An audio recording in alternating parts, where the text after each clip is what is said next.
So, do you qualify for early termination of probation?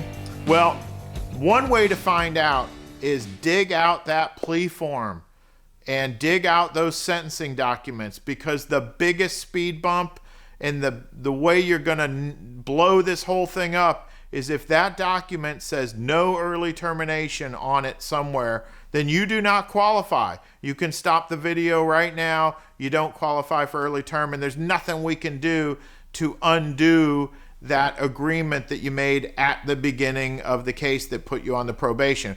But let's say that you don't have that in your documents. Well, silence is golden. Now we can say most people qualify for early termination of probation.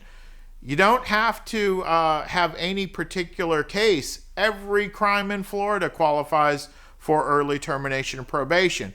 But practically speaking, you're not going to get early termination granted unless you've jumped through certain hoops. For example, obviously, to qualify with most judges, you've got to have completed everything and paid everything and done everything.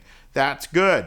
Some judges want you to complete half of the probation, but I can tell you that qualification, you qualify for early termination before the halfway point. I've had it granted before the halfway point, but it has to be the right judge and it has to be the right circumstance. So that's good news for some people that don't even want to wait to the halfway point.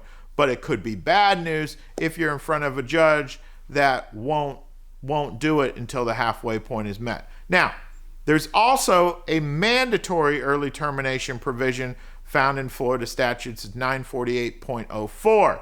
That's a whole separate issue. We're going to address those issues in a separate video. But for now, I'm here to tell you almost everybody and every charge qualifies for early termination of probation. That's the good news. Find an attorney that knows the judge that's going to be granting this so that you can get the ins and outs as far as how to make this work with that particular judge. Good luck.